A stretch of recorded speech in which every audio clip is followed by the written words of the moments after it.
The Poison Song by Briston Zell. A tale set in the aftermath of the war with the Dwemer and House Dagoth. Book 1. It was beginning again.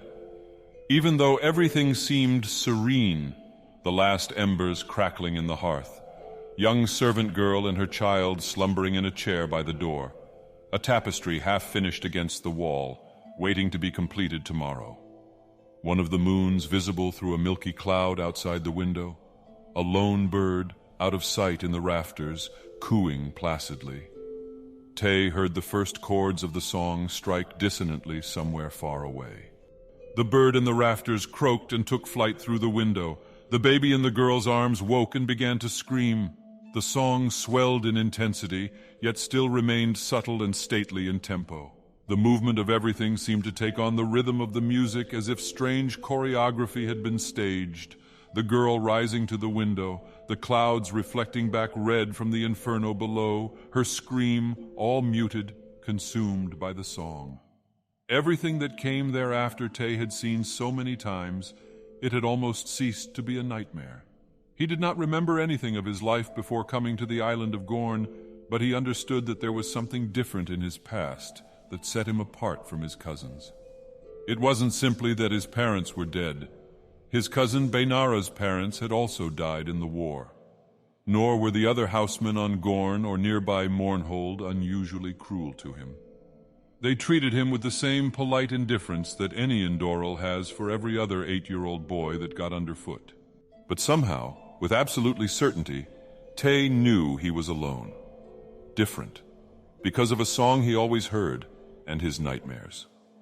"You're certainly imaginative," his Aunt Ulia would smile patiently before waving him away so she could return to her scriptures and chores. Different?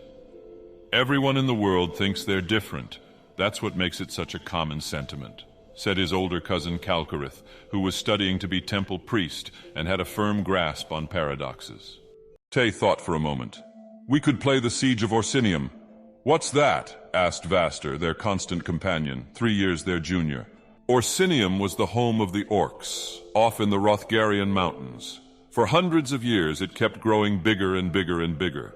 The orcs would come down out of the mountains and pillage all over High Rock.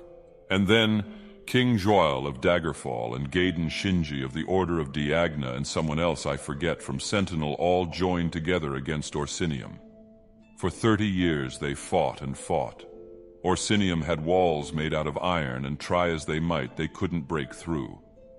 "So what happened?" asked Benara. "You're so good at making up things that never happened, why don't you make it up?" So they did. Tay was the king of the orcs, perched up in a tree they called Orsinium. Benara and Vaster played King Joel in Gaden Shinji, and they threw pebbles and sticks up at Tay while he taunted them in his most guttural voice. The three decided that the goddess Kinnereth, played by Benara in dual role, answered the prayers of Gaden Shinji and drenched Orsinium in a torrent of rain. The walls rusted and dissolved. On cue, Tay obligingly fell from the tree and let King Joel and Gaden Shinji mangle him with their enchanted blades.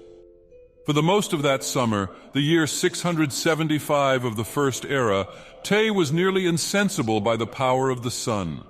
There were no clouds, but it rained most every night, so the vegetation on the island of Gorn was bewildering lush. The stones themselves seemed to glow with sunlight, and the ditches burned with white meadowsweet and parsley down. All around him were soft smells of flower and tree, untroubled by wind. The foliage was purple-green, blue-green, ash-green, white-green. The wide cupolas, twisting cobbled streets and thatched roofs of the little village of Gorn, and massive bleached rock of Sandal House all were magical to him. Yet the dreams haunted his nights, and the song continued whether he was awake or not. Against Aunt Ulia's admonishments, Tay, Benara, and Vaster had breakfast outdoors every morning with the servants.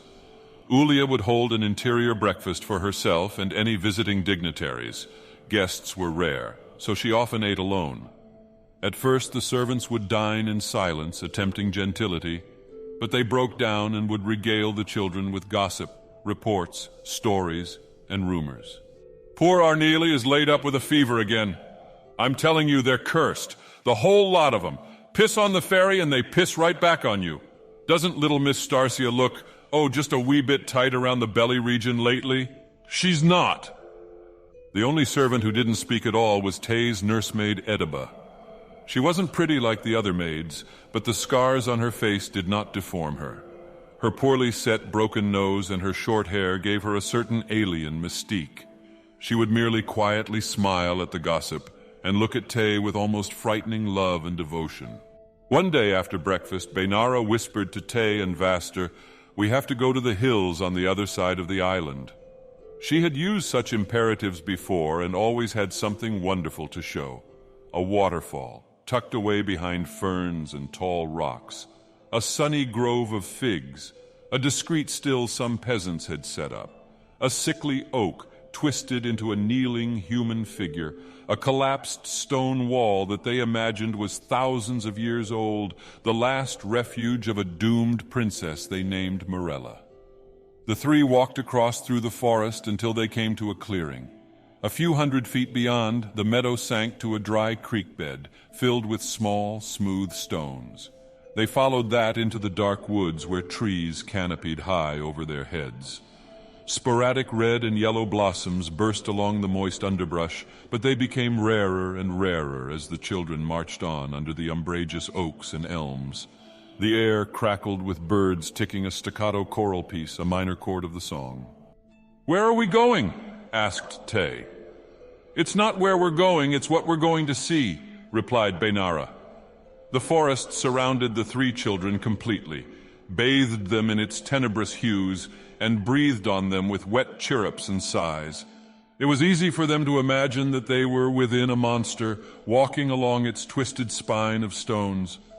Baynara scrambled up the steep hill and peered through the thick mass of shrub and tree. Tay lifted Vaster out of the creek bed and climbed out, gripping soft grass for support. There was no path through the forest here. Brambles and low-hanging branches struck at them like the claws of chained beasts. The cries of the birds became ever more stentorious, as if angered at the invasion. One limb drew blood on Vaster's cheek, but he didn't cry out.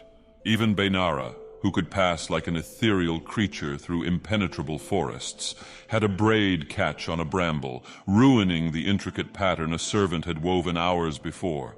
She paused to pull out the other braid, so her bright, unruly tresses fell freely behind her. Now she was something wild, a nymph guiding the other two through her woodland domain. The song began to beat like a wild pulse. They were on a shelf of stone below a cliff overlooking a tremendous gorge, staring over an expanse of cinder. It looked like the scene of a tremendous battle, a holocaust of fire. Charred boxes, weaponry, animal bones, and detritus too annihilated to be identifiable littered the ground. Speechless, Tay and Vaster stepped into the black field. Baynara smiled, proud that she had finally found something of true wonder and mystery. "What is this place?" asked Vaster at last. "I don't know," Baynara shrugged. "I thought at first that it was some kind of ruin, but now I think it's a junk pile. Just not like any junk pile I've ever seen. Just look at this stuff." The three began an unorganized survey of the dusty mounds of refuse. Baynara found a twisted sword only lightly blackened by flame and began polishing it to read the inscriptions on the blade. Vaster amused himself by breaking brittle boxes with his hands and feet, imagining himself a giant of unbelievable strength. A battered shield attracted Tay. There was something about it that reverberated with the sound of the song. He pulled it out and wiped its surface clean. "I've never seen that crest before," said Baynara, looking over Tay's shoulder. "I think I have, but I don't remember," Tay whispered, trying to conjure the memory from his dreams. He was sure he had seen it there. "Look at this!" Vaster cried, interrupting Tay's thoughts. The boy was holding up a crystal orb. As his hand moved over the surface, brushing away grit and dust, a key in the song rose, which sent a shiver through Tay's entire body. Baynara ran over to look at Vaster's treasure, but Tay felt paralyzed. "Where did you find that?" she gasped, gazing into the swirl beneath the crystal surface. "Over in that wagon," Vaster gestured toward a heap of blackened wood, barely discernible from the other piles but for its cart spokes. Baynara began digging into the half-collapsed structure so only her feet could be seen. the song built in potency sweeping over Tay. He began walking toward Vaster slowly. "Give me that," he whispered, in a voice he could barely recognize as his own. "No," Vaster whispered back, his eyes locked on the colors reflected in the heart of the globe. "It's mine!" Bainara dug through the remains of the wagon for several more minutes, but she could find no treasures like Vaster's. Most everything within was destroyed, and what remained was commonplace by any standards: broken arrows, armor shards, gar bones. Frustrated, she pulled herself out into the sunlight. Tay was alone at the edge of the great gorge. "Where's Vaster?" Tay blinked and then turned back to his cousin with a shrug and a grin. "He went back to show everyone his new plunder. Did you find anything interesting?" "Not really," said Bainara. "We probably ought to get back home before Vaster tells them anything that'll get us in trouble." Tay and Bainara started the walk back at a quick pace. Tay knew that Vaster would not be there when they got back. He would never be returning home again. The crystal globe rested snugly in Tay's satchel, hidden under a pile of junk he had picked up. With all his heart, he prayed for the song to return and drown out the memory of the gorge and the long, silent fall down. The boy had been so surprised, he hadn't even time to scream. Book 2. Tay felt no guilt, which frightened him. All through the long, fast walk away from the gorge, through the woods, across the dry creek bed, he chatted merrily with Bainara, fully aware that he had just committed murder. Whenever his mind strayed from the conversation and he thought back on the last moments of Vaster's short life, the song would soar. He could not think of the boy's death, but Tay knew he was responsible. "You're a mess," cried Aunt Ulia the moment she saw the two children emerging from the woods onto the grounds of Sandal House. "Where have you been?" "Didn't Vaster already tell you?" asked Tay. The scene played itself out as Tay knew it would, every dancer in the song performing their steps as choreographed. Aunt Ulia saying that she had not seen Vaster. Bainara, not yet frightened, making up an innocent lie about the threesome not having strayed far, saying he must have gotten lost. A slow but steady rhythm of panic intensifying as night began to fall, and Vaster had not yet returned. Bainara and Tay tearfully, he was surprised how easy it was for him to cry without feeling, admitting where they had been and leading Uncle Triffith and a crowd of servants to the junk pile and gorge. The tireless search through the woods as night turned to dawn.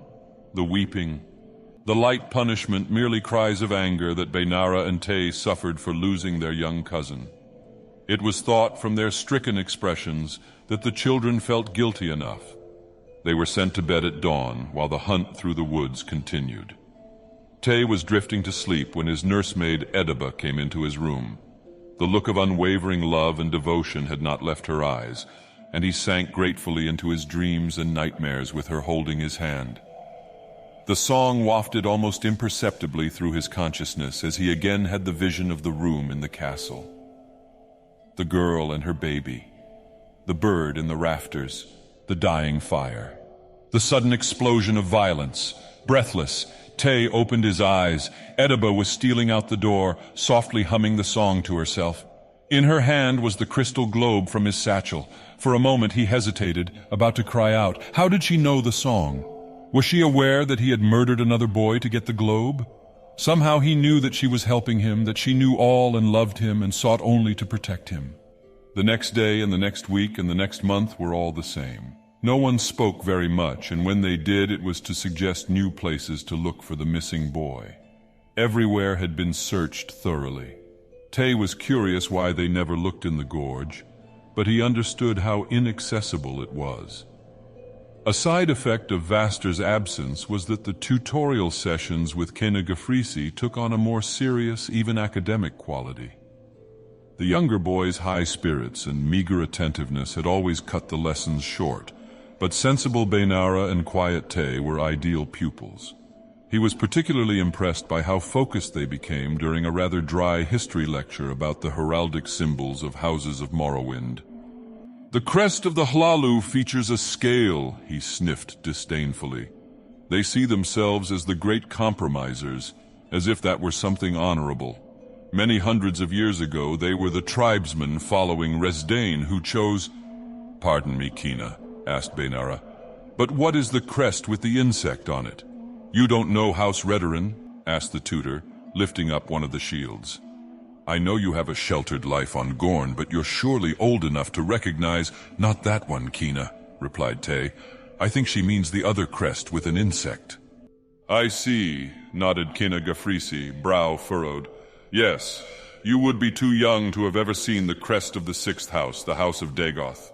Our enemies, together with the accursed heretical Dwemer in the War of the Red Mountain, now totally destroyed, thanks be to Lord, Mother, and Wizard. That house was a curse on our land for millennia, and when at last their pestilence was snuffed out, the very earth itself breathed a cloud of fire and ash in relief, bringing night to day for over a year's time. Bainara and Tay knew they could not speak, but they exchanged knowing glances at one another as the tutor enlarged on the theme of the great wickedness of the Dwemer and the House Dagoth. As soon as the lesson ended, they walked silently out of Sandal House until they were far from all ears and eyes. The afternoon sun stretched out the shadows of the spear-like trees surrounding the meadow. Off in the distance, they could hear the sounds of the workers beginning their preparations for the autumn-tide harvest, yelling to one another unintelligibly in coarse and familiar accents. That was definitely the symbol on that shield you found at the garbage heap, Bainara said at last. Everything there must be a remnant of the House Dagoth. Tay nodded. His mind was on the strange crystal globe. He felt a light vibration of soundless music touch his body and knew he was discovering a new cadence of the song. Why would our people have burned and discarded all that? He asked thoughtfully. Do you think the House Dagoth was so evil that everything associated with them could have been cursed? Bainara laughed.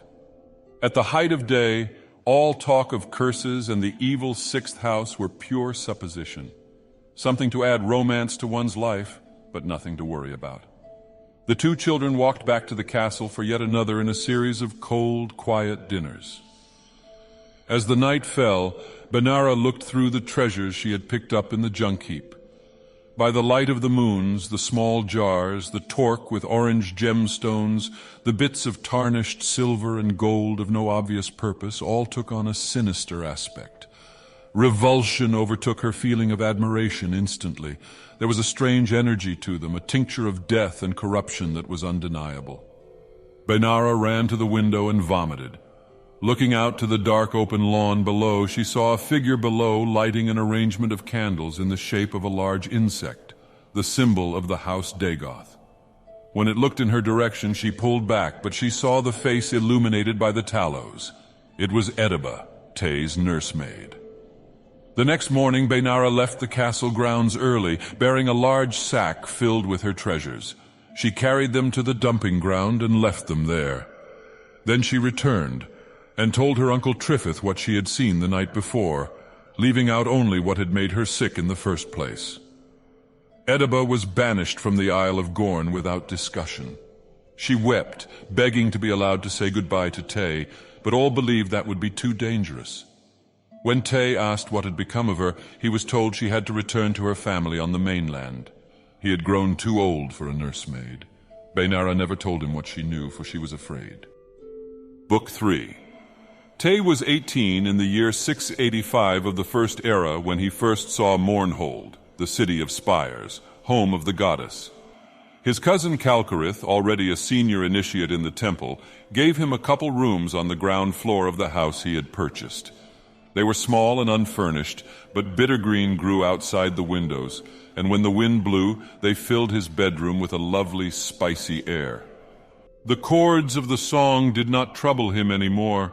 Sometimes he was even unconscious to it, so low and melodic it had become. Occasionally, when he was passing through the streets on the way to the temple for his instruction, someone would pass him and the song would rise in intensity before falling away again. Whatever was different about those people, Tay never tried to ascertain. He remembered the last time he had let the song lead him and called for him to murder his young cousin Vaster. The memory did not trouble him unduly, but he did not want to hurt anyone again unless he had to. House couriers regularly brought Tay letters from Bainara, still back in Sandal House on the island of Gorn. She might have gone to study at the temple. She was certainly intelligent enough, but she chose not to. In a year or two at most, she would have to leave and assume her place in House Indoral. But she was not in a hurry. Tay welcomed the trivial gossipy news the letters brought and responded back with news of his own studies and romances. In his 3rd month in Mournhold, he had already met a girl. She was also a student at the temple, and her name was Acra. Tay wrote enthusiastically about her to Bainara, describing her as having the mind of Sota Sil, the wit of Vivek, and the beauty of Almalexia. Bainara replied back merrily that if she had known how blasphemous students of the temple were allowed to be, she might have become an initiate herself. "You are very devoted to your cousin," Acra laughed when Tay showed her the letter. "Am I looking at the last remains of a thwarted romance?" "She's lovely, but I never thought of her that way," Tay scoffed. "Incest never particularly interested me. Is she a very close cousin, then?" Tay thought for a moment. "I don't know. Truthfully, no one spoke much of either her parents or mine, so I really don't know how we were connected. They were casualties of the War of the Red Mountain, that I know. And it seemed to cast rather a pall on the adults' humor whenever we asked about her parents or mine. After a while, we stopped asking. But you're an Indoral, too. Perhaps you're a closer cousin to me than Bainara." "Perhaps so," Acra smiled, rising from her chair. She uncoiled her hair, which had been pulled up in the formal arrangement reserved for well-born priestesses. As Tay watched, transfigured, she removed the small brooch that fastened her robe to her shoulder cape. The soft silken fabric slipped down slowly, exposing her dark, slender body to him for the first time. "If we are, does incest particularly interest you now?" As they made love, the song began a slow, rhythmic ascension in Tay's head. The vision of Acra before him darkened and was replaced by images from his nightmares before returning again. When finally he collapsed, spent, the room seemed filled with the fiery red clouds of his dream, and the scream of the woman and her child facing death echoed in his head. He opened his eyes, and there was Acra, smiling at him. Tay kissed her, grateful to have her in his arms. For the next 2 weeks, Tay and Acra were never far apart. Even when they were at study in opposite wings of the temple, Tay thought of her, and somehow knew she was thinking of him. They would rush to be together afterwards, ravishing one another in his rooms every night, and in a private corner of the temple garden every day. It was while Tay was rushing to see his beloved one afternoon that the song rose up in powerful, strident tones at the approach of an old, ragged woman. He closed his eyes and tried to quiet it, but when he looked again at her purchasing cork bulb papyrus from a street vendor, he knew who she was. His old nursemaid from Gorn, Ediba. She who had abandoned him without even a farewell to join her family on the mainland. She didn't see him, and as she passed down the street, Tay turned and began to follow. They walked through shadowy passageways into the very poorest part of the city, a quarter which was as alien to him as the wildest principality of Akavir. She unlocked a small wooden door on a street without a name, and he finally called out her name. She didn't turn, but when he followed, he found that the door had been left ajar. The chamber was murky and damp like a cave. She stood facing him, her face even more wrinkled than he had remembered it, etched with lines of sorrow. He closed the door behind him, and she took his hand and kissed it. "You are so tall and strong," Ediba said, beginning to weep. "I should have killed myself before I let them take me away from you." "How is your family?" Tay asked coldly. "You are my only family," she whispered.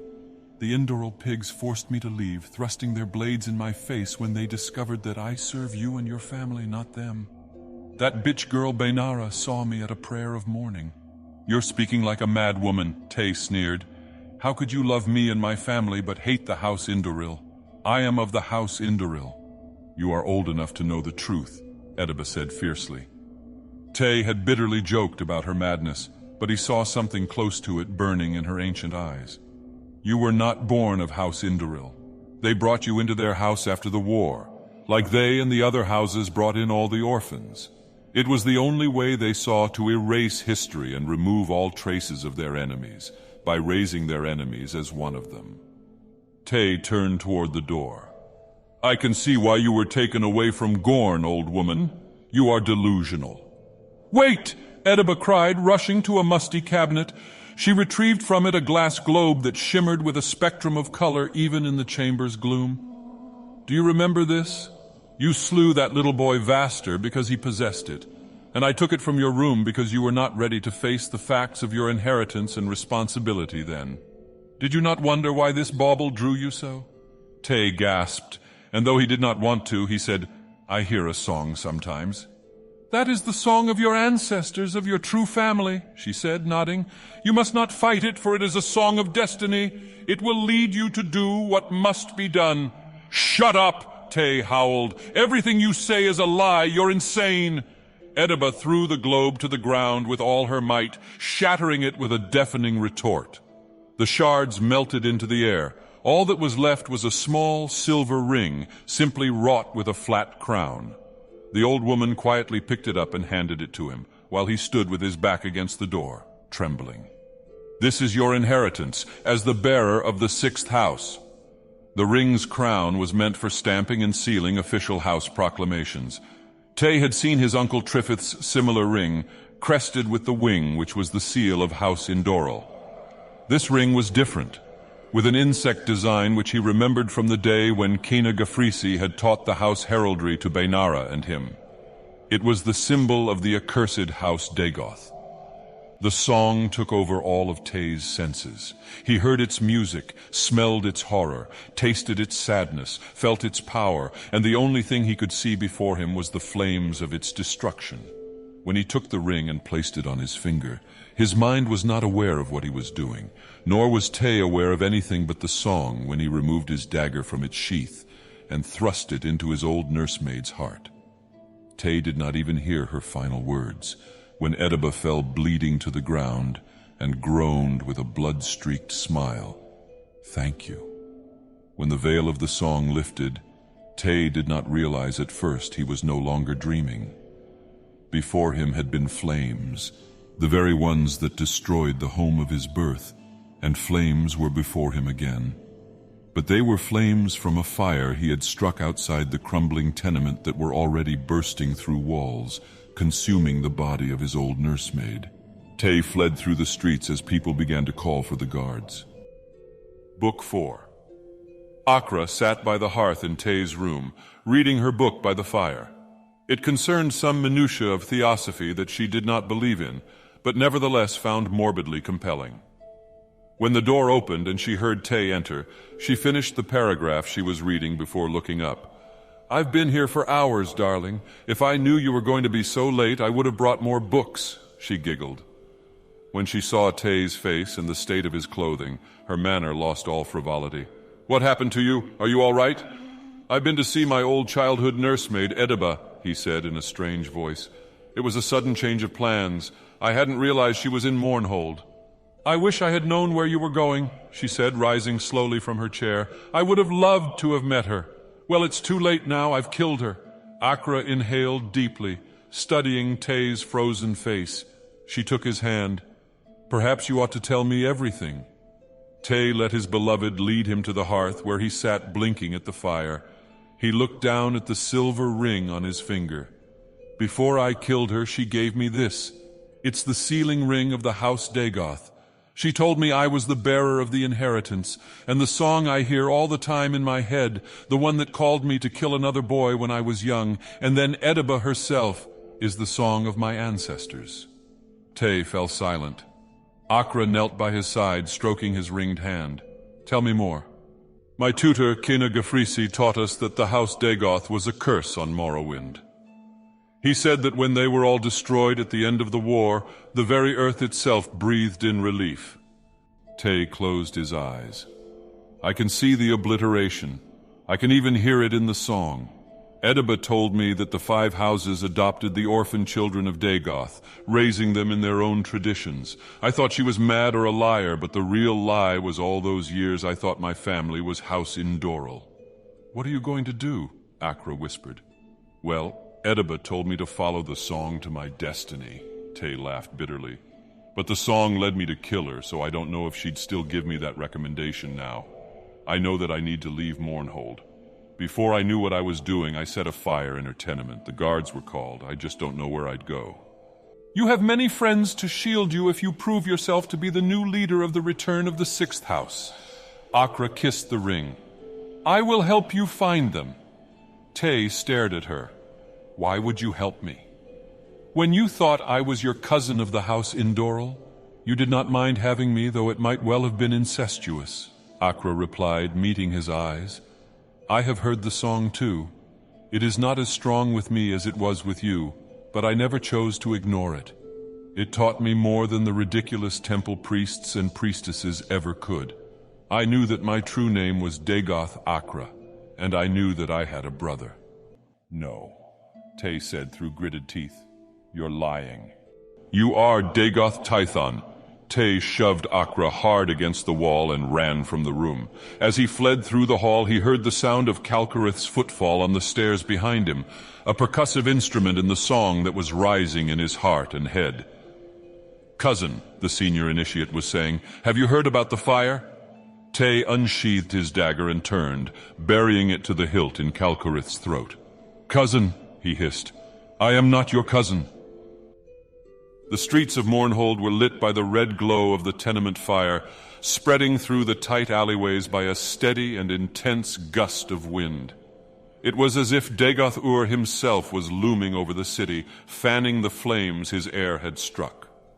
A house guard, running toward the blaze, stopped at the sight of Tay, standing uncertainly, swaying, before the front door of Calcarith's house, a bloodied blade in his hand. What you done, Sergio? Tay ran for the forest, his cape whipping behind him by the force of the howling wind. The guard clambered after him, sword drawn. He had no need to investigate the house to see the murder. He knew. For hours, Tay raced through the wilderness, the song pushing him onward. The sound of his pursuer faded away. At last, the trees thinned, and he saw nothing before him but air and water. A cliff, 100 foot long, plunge into the inner sea. The song told him no. It pulled him north, sweetly promising a place to rest among friends. More than friends, people who would worship him as the heir of Dagoth. As he slowly walked toward the edge of the cliff, the song became more threatening, warning him not to seek to avoid his fate. There was no escape in death. Tay spat a curse upon his house and threw himself headfirst over the cliff. It was another glorious day on the island of Gorn, the first one in weeks that Bainara could truly enjoy. Uncle Triffith had important company, housemen from far away, and she had been required to attend every dinner, every meeting, every ceremony. As a child, she remembered, she had hoped for some attention. Now nothing was more blissful than time away from her duties. There was only one thing she wanted to do that she had to do indoors, and that was writing a letter to her cousin. But that could wait until the evening, she told herself. After all, he had not written her in many days. It was the influence of that girl, Akra. Not that she seemed disagreeable, but Bainara knew how one's first love can be all-consuming. At least she had read about it. As she walked idly through the wildflower meadow, Bainara was so distracted with her thoughts that she did not hear her maid Hilima calling. She was quite startled when she turned to see the young servant running up.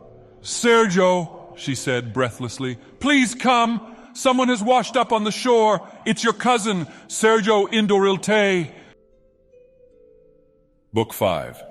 For 2 days the house healers attended Tay in his bed, and Bainara sat by his side, holding his hand.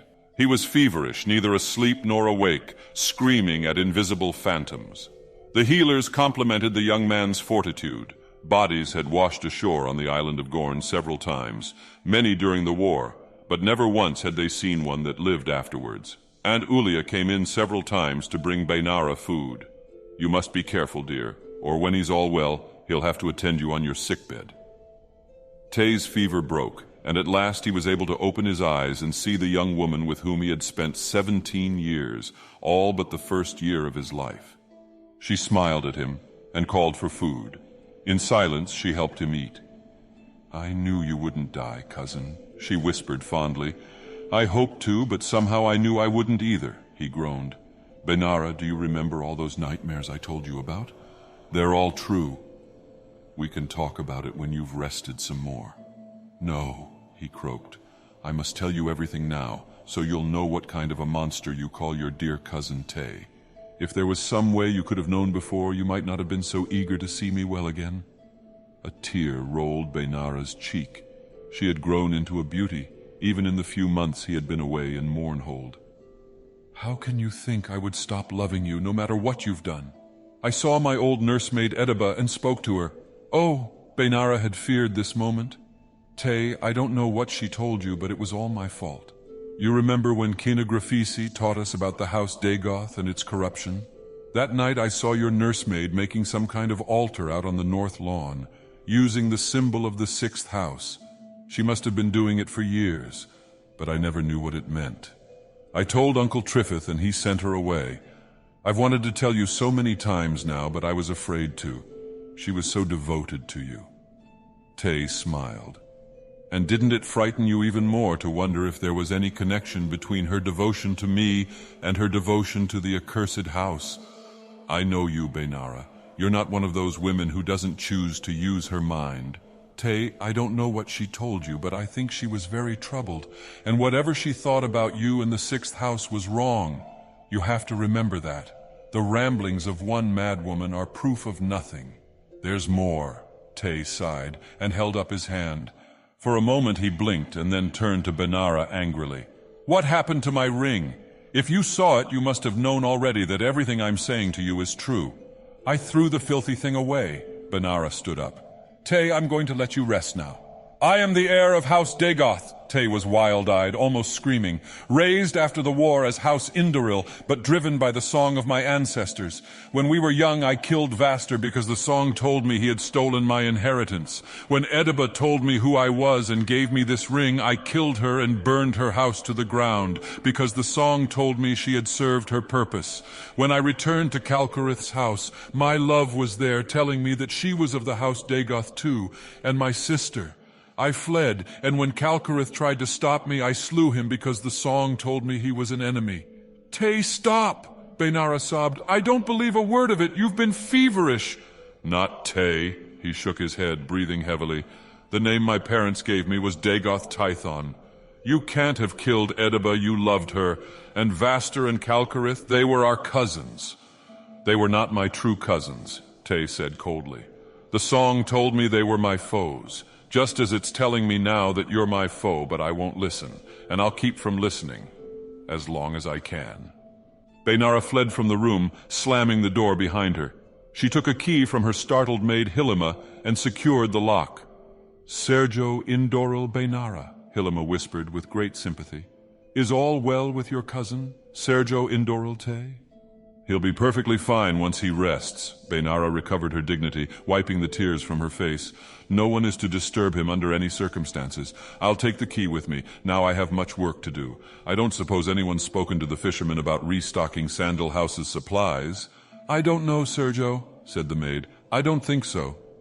Benara marched down to the docks and relieved her troubled heart the only way she knew how, by concentrating on small things. Tay's words never left her, but she found temporary comfort talking to the fishermen about their haul, helping determine how much should be smoked, how much should be sent to the village, how much should be delivered fresh to the house larder. Her Aunt Ulia joined the discussion, oblivious to Benara's well-disguised agony. Together they discussed how many provisions Uncle Triffith and his commanders had devoured during their weeks on the island, when they would be expected to return, and how best to prepare.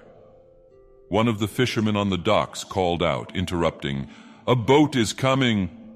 Ulia and Benara greeted the visitor as she arrived. It was a young woman dressed in the robes of a temple priestess.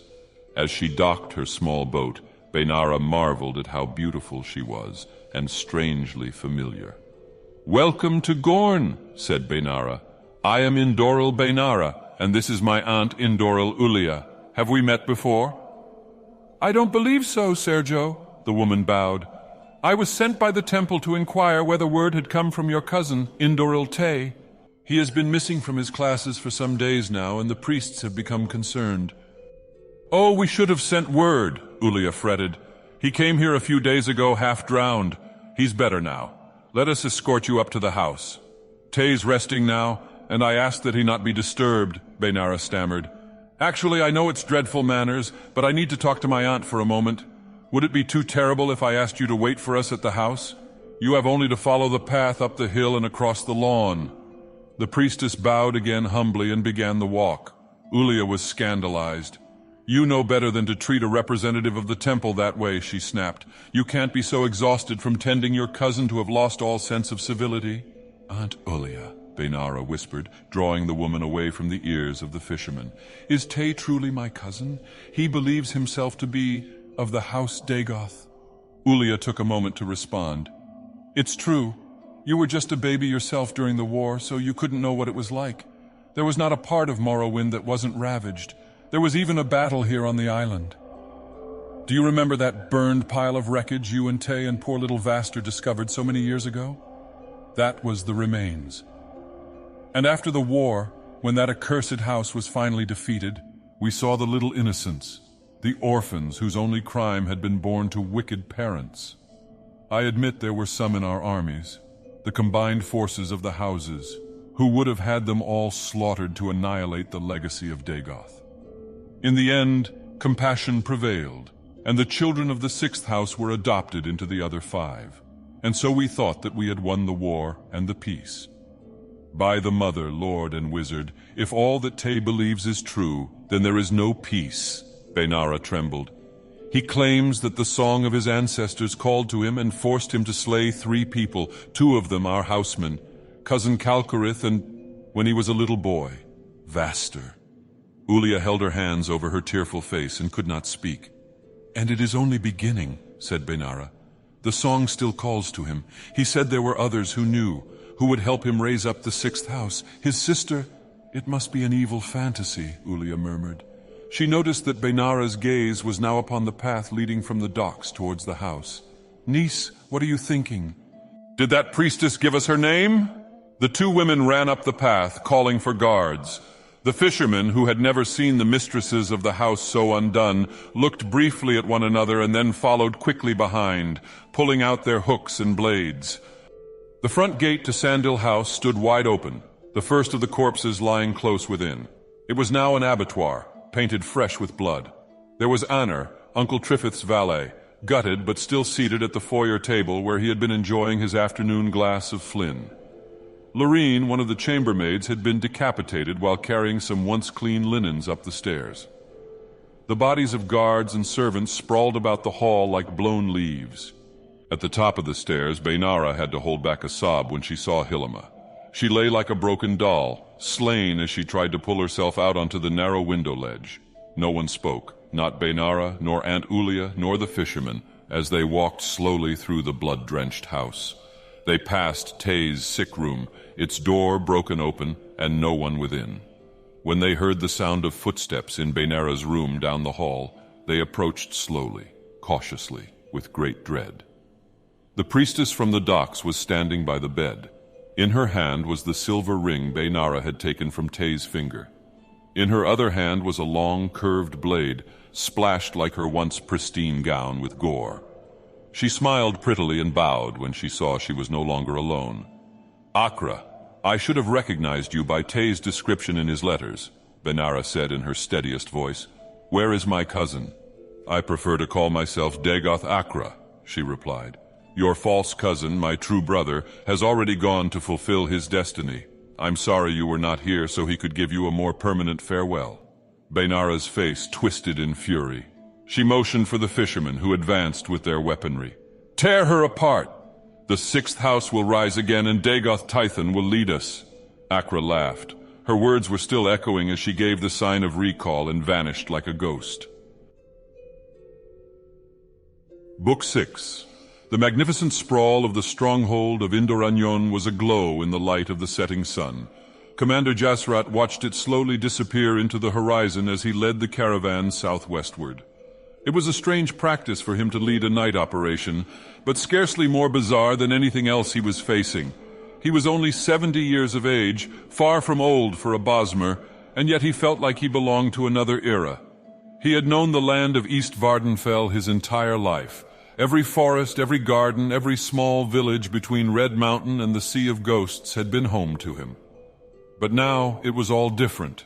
twisted into a world he did not recognize since the eruption and the year of Sun's death. It made night travel all the more treacherous, but it was a risk he was ordered to take. The Ashmire appeared quite suddenly. If a sharp-sighted scout hadn't seen it and given the signal, the entire caravan might have been swallowed whole. Jasrat cursed.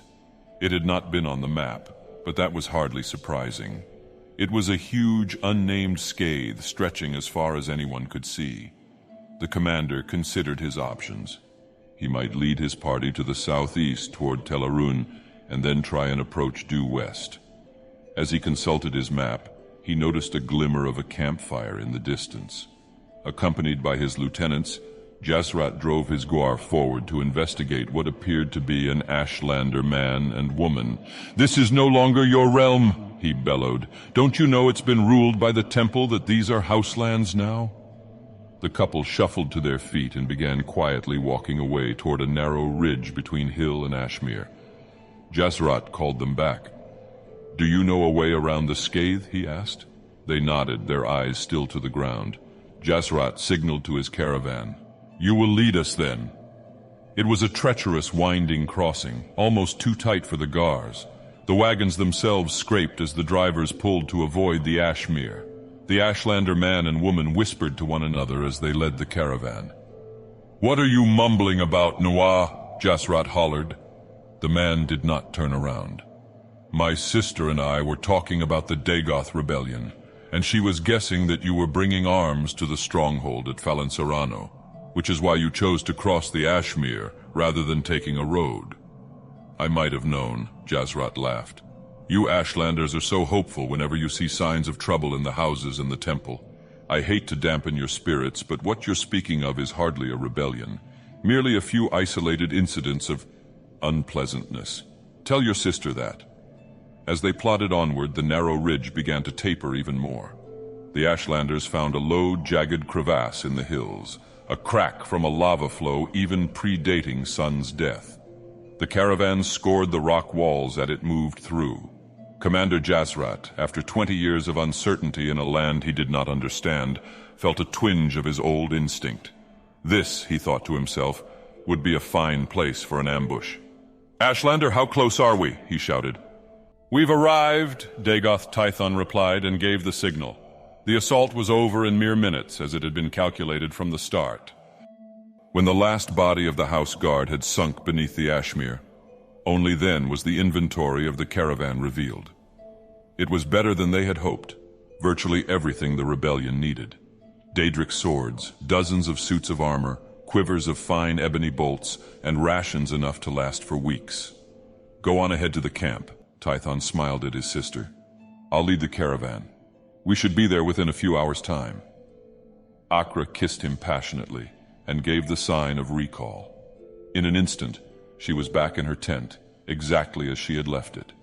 Humming the song, she removed the Ashlander rags and chose an appropriately diaphanous gown from her trunks, precisely the sort of dress Tython would love seeing her in when he returned. "Muarasa," she called to her servant.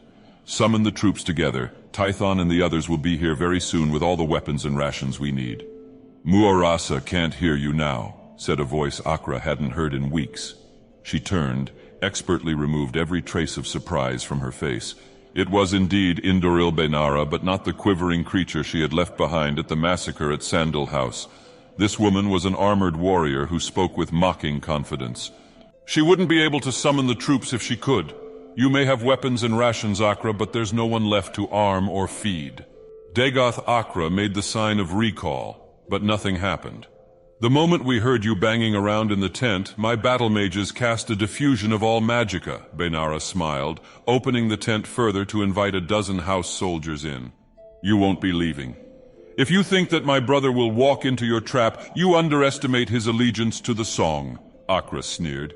"It tells him everything he needs to know. I have convinced him to no longer fight it, and let it lead him and us to our ultimate victory." "I've known him longer and better than you ever did," said Benara coldly. "Now I want to hear what the song is saying to you. I want to know where I can find Tay." "Tython, my lady," Akra corrected her. He is no longer a slave to your house and the temple's lies. You can torture me all you wish, but I swear to you the next time you see him, it will be because he wishes it, not you. And that will be your very last moment alive. Don't you worry, Sergio. Benara's Nightblade winked at her. Everyone says they won't break under torture, but everyone always does. Benara left the tent. It was all a part of warfare, she understood that. But there would be little relish in witnessing it. She could not even watch as the house soldiers disposed of the rebel corpses. She had hoped she would grow numb to the bloodshed after weeks of following Tython and Akra, massacre after massacre. It didn't matter to her that now the bodies were of her enemies. Death was still death. She had only been in her tent for a few minutes when her Nightblade appeared. Not so tough as she appeared, that one, he grinned. In point of fact, all I had to do was ask her nice and point my dagger at her belly, and she was blubbering everything. Not too surprising, really. It's always the ones that talk big that crumble fast. I remember way back a couple years ago, before you was even born. Garuan, what did she say? Benara asked.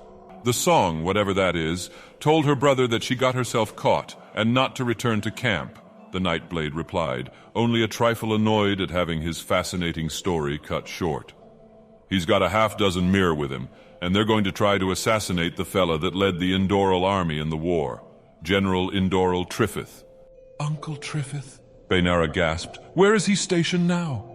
I'm not sure myself, Sergio. Do you want me to ask if she knows? I'll come with you, said Benara. As they walked towards Akra's tent, cries of alarm sounded. The situation became abundantly clear even before they reached the site.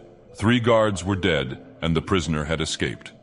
Interesting woman, said Garuan. Weak heart, but a strong arm. Should we send word of warning to General Indoral Triffith?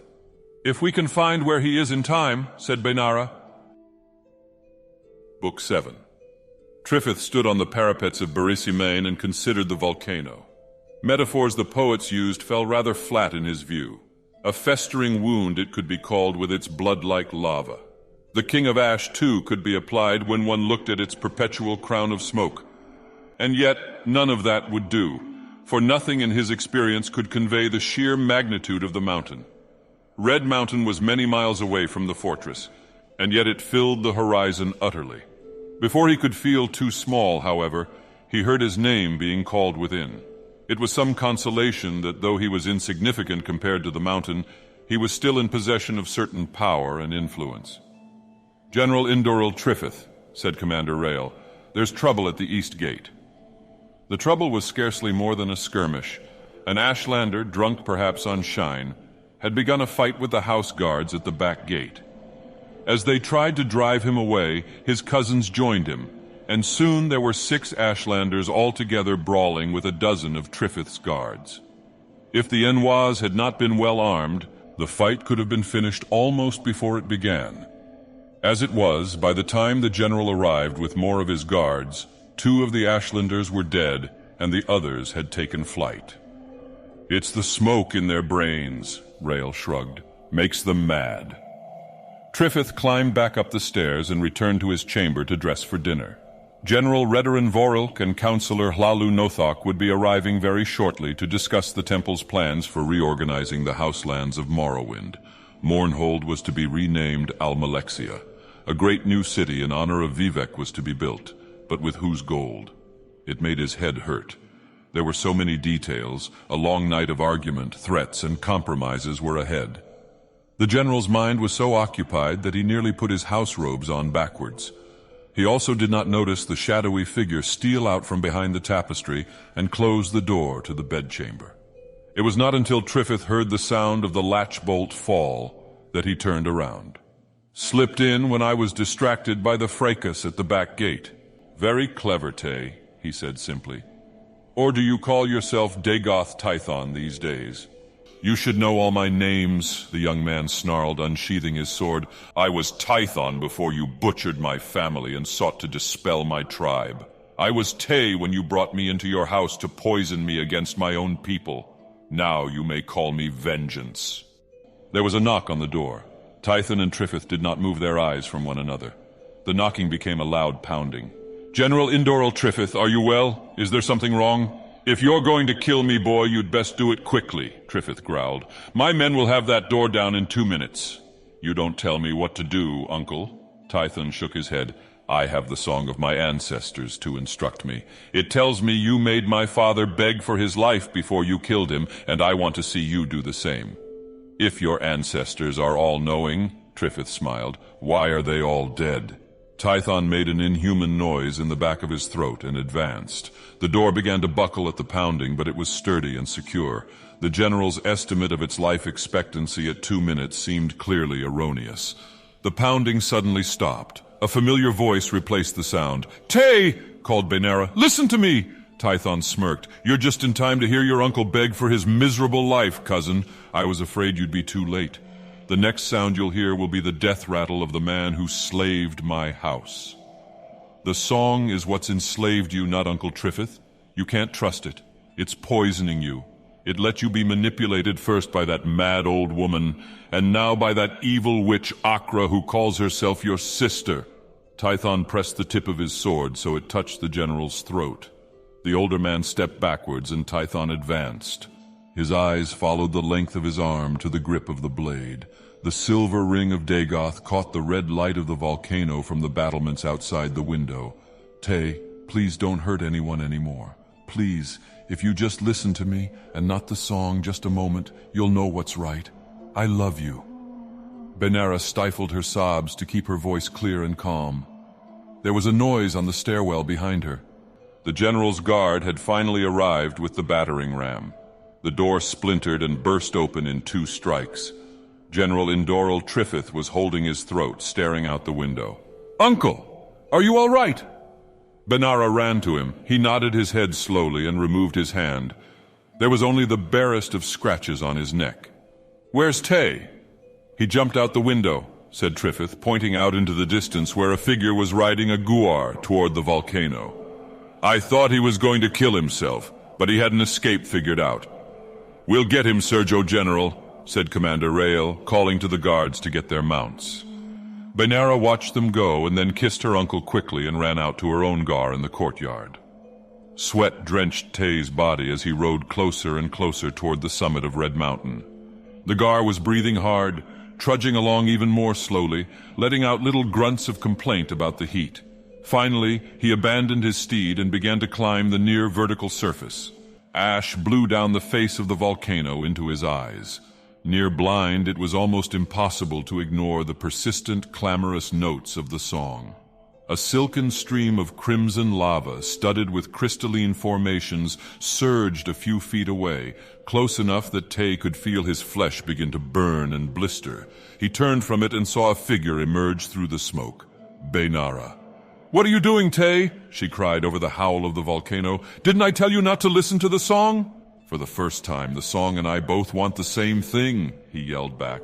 "I can't ask you to forgive me, but please try to forget." He pulled himself higher, out of Benara's sight. She screamed his name, scaling the rocks until she found she was close to the open crater. Waves of boiling gas washed over her and she dropped to her knees, gasping. Through the rippling miasma, she saw Tay standing at the mouth of the volcano. Flames erupted from his clothes and hair. He turned to her just for a moment and smiled. Then he leapt. Benara was in a daze as she began the long, treacherous climb down the volcano. She began to think of the projects ahead.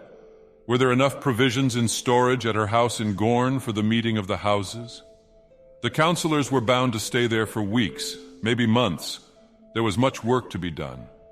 Slowly, as she descended, she began to forget. It would not last, but it would be a start. Dagoth Akra stood as near to the mouth of the volcano as she could stand, blinking her eyes at the ash, soaked by the heat. She watched all and smiled. On the ground was the silver ring with the seal of the house Degoth. Tython had been sweating so much it had slipped off. She picked it up and put it on her own finger. Touching her belly, she heard a new refrain of the poison song of Morrowind begin.